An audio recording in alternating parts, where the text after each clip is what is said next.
Hey, whale watchers. Welcome to another Shake and Share. Today I am trying out a new technique for something that I might use over on my OnlyFans. So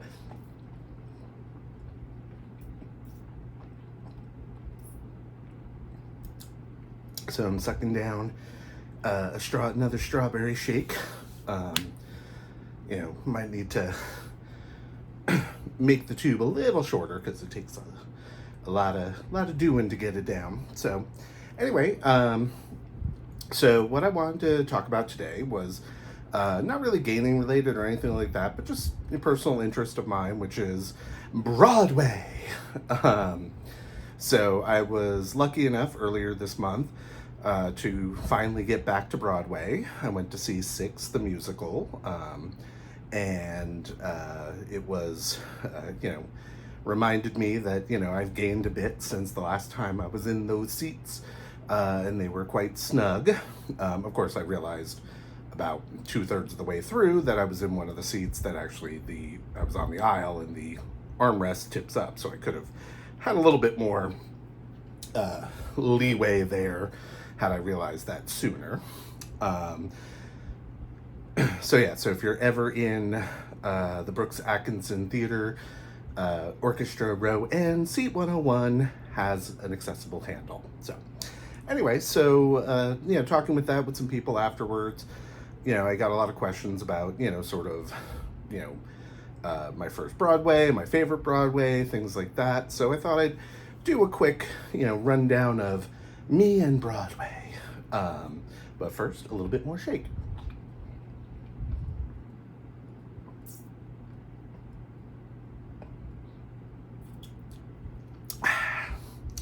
So my first show was Into the Woods, the original, during its original run, not full original cast, unfortunately. I did not get to see Bernadette, nor did I get to see Felicia Rashad. I did get to see 70s sitcom mom Nancy Dussault as the witch, and it was great. And it really, it was eighth grade. It was a tradition that my aunt had that, she took each of us to see a Broadway show, for our eighth grade graduation. And, and for, we didn't really like this particular aunt, but, she instilled in all of us and our family a love of theater through this, act. So that was my first. That cemented my love of Sondheim. I've always been for music and whatnot. I'm a person who gets into the music through the lyrics, not really through the beat.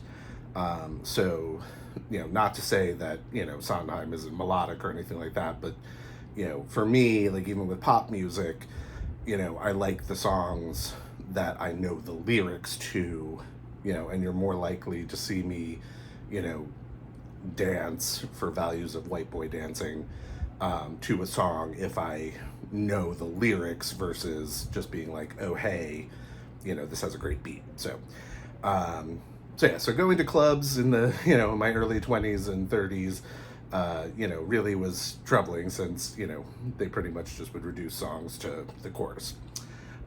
Anyway, I digress. So I fell in love with Stephen Sondheim's works. I've seen pretty much all of them that I could see at any given time. Another question I get is sort of what is my favorite show? And the way I always sort of turn it around is, what was the most impactful night of theater for me? And that was, I had seen title of show, which that is the title of show. If you don't know it, it's brackets, title of show, bracket. And I had seen them over the summer and was like, told my sister, hey, we really need to go see this. I think you'll love it. We got tickets, and ultimately it turned out that night that we had tickets for was their closing night. And so title of show is this, meta musical about two guys writing a musical and taking it to Broadway and all this stuff. So like being there for like that full circle moment, was really powerful. Like, because the 4 people on stage were were the people who created it, and so, like they were, breaking up a little bit while singing and whatnot, and just the love in that theater that night and the energy back and forth was just, that's what makes live theater different than going to see a movie, right? The second most powerful, I would say, might have been when I went to see Next to Normal, just because, that's a very, it's a very powerful musical, and very powerful topics. But that being said, my favorite is sort of a toss-up, depending upon, what I'm in the mood for, between Company by Stephen Sondheim or Sunday in the Park with George by Stephen Sondheim. The finale to Sunday just always gets me, right? Like it will make me cry no matter what, I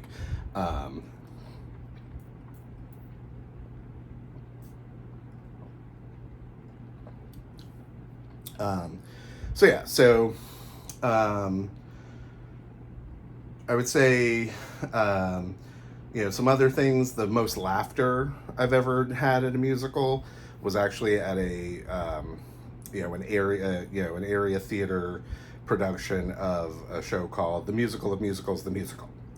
And what it is it basically tells, the same story of the same, 5 or 6 characters, but through the genres, and, sort of pokes fun of the various genres of, Rodgers and Hammerstein, Sondheim, Andrew Lloyd Webber, Jerry Herman, and Kander and Ebb, right? And so when the intermission happened, a guy came up to me and he's like, okay, like I thought I knew musical theater, but like you're laughing at jokes that like I'm not even getting. And I'm like, yeah, they're there. On the other side, I would say the worst night of theater in my life was probably one of 2, right? So at that same local theater, I think I'm fairly certain it was that same local theater company, they put on a production, thankfully it was Pay What You Can, and I didn't pay much, of a show called Ring Cycle, the musical, right? Now, I love Wagner's Ring Cycle. I remember watching the Met production that aired on PBS, and I was like, oh, like making this into a musical, that could be funny, that could be interesting, right? Wrong. So, first of all, it wasn't actually a musical. It was a play about a group of people putting on a musical version of Ring Cycle, right? Now, as, with title of the show, I absolutely love, meta concepts like that and whatnot, so maybe this will be okay. I also love, putting on a play things where things go wrong type things like, the play Noise Is Off, which is also a hysterical romp. This was not that. And unfortunately, we were in a black box theater and there were only like 3 rows of seats. And so even though we were at the back of the theater, the actors could see my face. Like there was, I was not some nameless, faceless person. Like they could see us. And it was just dreadful. The best acting going on was us in the audience pretending to care. So that was a pretty bad one. The other one, and I hope that someone I talk about later never sees this, but the other worst night of theater had to be Disney's The Little Mermaid. So taking, sort of the idea from my aunt, my sister and I started taking our cousins' kids to see shows as they got old enough. So, the first show we took the eldest to was Disney's The Little Mermaid, partially because an actress that I absolutely adore, and I'll talk about her later, was playing Ursula. And I have never wanted to leave a show at intermission before in my life. This one I wanted to. The 8-year-old girl was also bored. I don't know, I believe they've revamped it since then, but like think about the movie The Little Mermaid. Does Flounder need a song? Does the Pelican? Does Prince Eric? No, but they all got songs.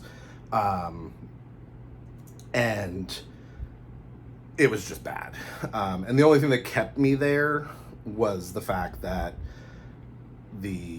Ursula had a second number added in the second act. So the one character who, deserved more songs got another song, right? But yeah, otherwise I would have left. Sorry, my screen with all of my notes went blank. So that sort of leads me into, who are my, go-to divas, right? So I love a belter. So Ethel Merman from the Golden Age, more modern age. I love Bernadette Peters. I love Patti LuPone. And then, up and coming divas, which was sort of the other reason why I figured I'd do this, is an actress called Heidi Blakenstaff. She started in Title of Show. Well, she didn't start in Title of Show, but she was in Title of Show. She was in Little Mermaid as Ursula. She was in Something Rotten. And now she's doing Jagged Little Pill. She's covering half the shows with the original lead, who just had a child. So I'm thankfully going to go see that on Boxing Day. Yay! But absolutely love her. From a leading man perspective, I love, a good tenor, a good baritone. I love John Barrowman. I saw him do Company at the Kennedy Center. That was amazing. So let's see, some other things. Most seen show would be Les Mis. I saw that during the original run about 6 times because I grew up near New York. And so we would constantly go see it for school field trips. So it was the English department's going to see a show, they're going to see Les Mis. The French department's going to see a show, they're going to see Les Mis. Second to that would be the musical Xanadu, which technically I've now seen 6 times, but I saw it 3 times on Broadway, twice with onstage seating. I wouldn't have done the 3rd time, but Whoopi Goldberg was covering one of the roles, so I was I wanted to see what she could do and, say that I'd seen her on stage. And then I also saw it 3 times at a regional theater, so that was, that was fun. Every now and then I'll take a theater trip up to New York and do a trio of shows over the weekend. One weekend I did it, I realized afterwards that it was sort of this weird confluence of shows. It was shortly after my own father had passed, and the shows all seemed to have to do with either dead dads or shoes or both. So I saw Kinky Boots, which is about, a son who inherits his father's shoe factory. I saw Cinderella, who is, obviously all about shoes. Not so much dead dads, dead moms, but, and then I saw Pippin, in which, Pippin's dad dies, which should not be a spoiler because, it's based on history. So, some other funny stories. I saw Rent on Broadway 6 days after it won the Tony Award. And so the blue-haired Bridge and Tunnel people who sort of saw the Tony Award, won the Tony Award, and decided to come see it, did not obviously do their research and know what Rent was about. So they didn't make it all the way through, commenting all the time about, the loudness, the, sexual content, all that good stuff. So that was kind of fun. And then the other one was another funny, sort of, weird coincidence story was, in high school, we went to see a production of Crazy for You, which was sort of a, back then it would be considered a Gershwin jukebox musical, right? So they took Gershwin songs and then made a story about, that worked them all in. And the leading lady was the woman who voiced the Little Mermaid in the movie. And then the leading man, I was watching Buffy the Vampire Slayer years later, and I'm like, this guy in season 3, like, he reminds me of someone. Who the hell is he? I just, that voice, like I know him from somewhere. And turns out Mayor Wilkins, the big bad of season 3 of Buffy, was the leading man in Crazy for You, which I still regularly listen to, all the time. And that's why I was like, oh, that's where I know him from. So it was kind of just little weird, little interesting tidbits. But so anyway, that's that's sort of me in Broadway theater. If you have any favorites, comment them. You will note that I pretty much did not talk about Sir Andrew Lloyd Webber, because I only really can stand Evita and a little bit of Phantom, and Phantom is only really because I love, French things, and, I just could never, like Cats, no Jesus Christ Superstar, no Joseph and the Technicolor Dreamcoat, no, although I did watch, where did I watch it? Was it on YouTube, I think, maybe? A sort of a documentary about Starlight Express recently, and that was, that just seems like a fantastic train wreck, no pun intended. And that, it's kind of like one of those things where, like, I wish I had seen it just because, right? Like, just for the story, like... But yeah, if I can find it, I'll link the story of that, that video in the description. But anyway, otherwise, life is good. I got my booster shot. Go get yours. I'm pretty sure they've opened it up to everybody now. Every adult who's already had 6 months since their last one. It did knock me out, so perhaps be prepared. I did drop a few pounds because of that, but I am bouncing back.